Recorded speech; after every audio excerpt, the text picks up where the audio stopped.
I mean, what are we doing here, right? What are we doing here? It's time to take off the pump cover. Not bad. When it comes to strength movements for the chest, it's not even close. The two best movements that I have been doing for the last 3-4 years have never looked back. Because I start with strength in the beginning, is what I'm on, the incline bench. That includes barbell or dumbbell. Personally, I prefer dumbbells, but I don't have heavy enough dumbbells to be lifting for strength, so I have to opt in for the barbell today. Or weighted dips. These two will get you stronger than any amount of flat pressing, because a higher incline bench translates into a higher flat bench.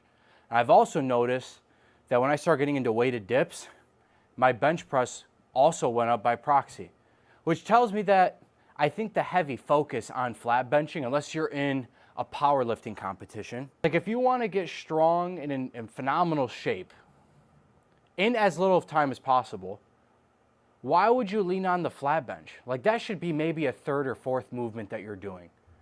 The first two movements, basically every single time for me, is incline and dips. That's it. Maybe on the second one, I'll go to flat just to see kind of where I'm at, but I'm always going to start off with an incline bench or dips.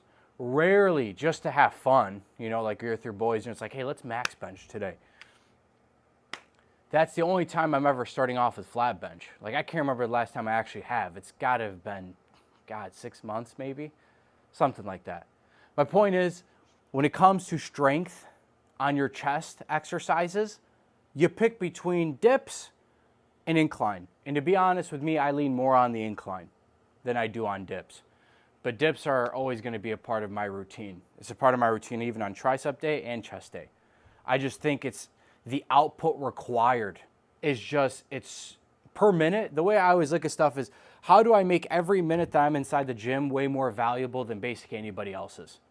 And it's by picking basically very metabolically expensive movements. Movements that truly require a certain level of output from you energy-wise. Energy-wise, they're very demanding. They get you very, very strong. They elicit stress to the muscle, which is how obviously we grow. All of it. And you're doing it in just a way, way smaller time frame. Keep it simple. Like that's the game. You simplify to amplify. Simplicity is excellence. Not elementary level where it's like calories in versus calories out. That's a story for another day. Don't let me get down that rabbit hole. Regardless, show you what I'm about to do on incline here. You know what I'm saying? Even though I've done like 4 sets, but you know, we're here, baby. Fill between 4 to 6 reps. If I get higher, then I know to up the weight. If I get lower, happy accident. I'd probably lower a little bit.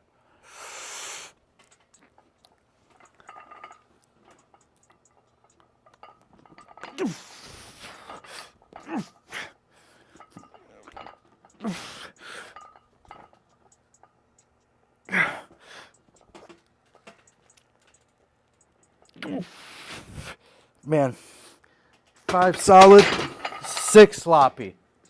Damn. What I'll do on my last set is I'll do a drop set. Get inside the muscle and prime myself up for the next sets. So obviously I was worried about just getting the weight up. Not with this guy. This one I'm worried about getting inside the muscle. Let's get going, baby.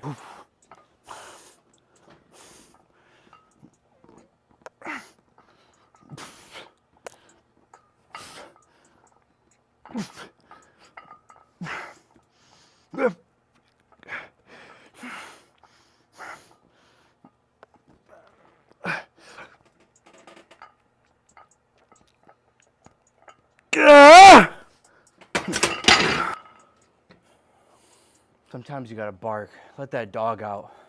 Actually, you think about CrossFit, part of the reason why I was so successful, I would imagine, dudes just got to pull up, take their shirts off and growl. Just bark and scream as they lift up weights.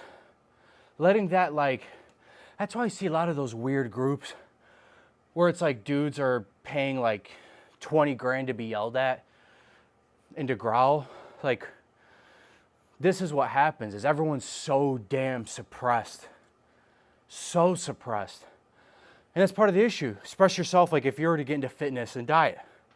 You got to count calories. You got to be on a calorie deficit. You have to do 30 minutes fasted cardio. Like, listen, unless you're a bodybuilder who needs to be methodical about this, you know, you're on the big stage flexing in a thong, do your thing. But if you're just a regular dude wanting to get in great shape, what are you doing? You don't have to do all that. Like, telling yourself no at every turn is just not sustainable.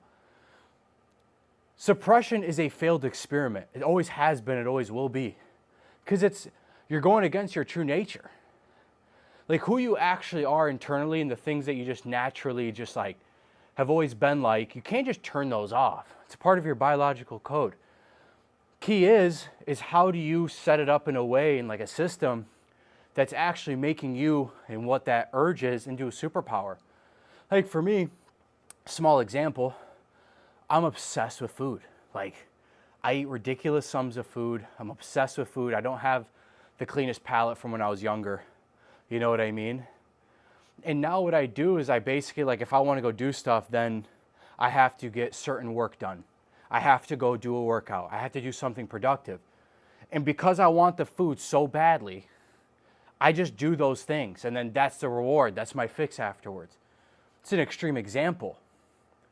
But that's how you should be setting it up versus telling yourself no and suppressing constantly. Let it out. That's why you see everyone's so messed up, and you hear people like, you know, you just have to be super thankful for everything that you have. Like, of course. But that doesn't mean you just tell yourself, no, you shouldn't feel this way, or I should be like this, or I should be like that. There is no shoulds. There just is what you are. What do you want out of your life? And then you basically just let your intuition walk you to how you should be setting it up. Be smart about it. You know? Long-winded, but regardless, lead, growl if you need to on your last set. Your intentions are clear. You're good.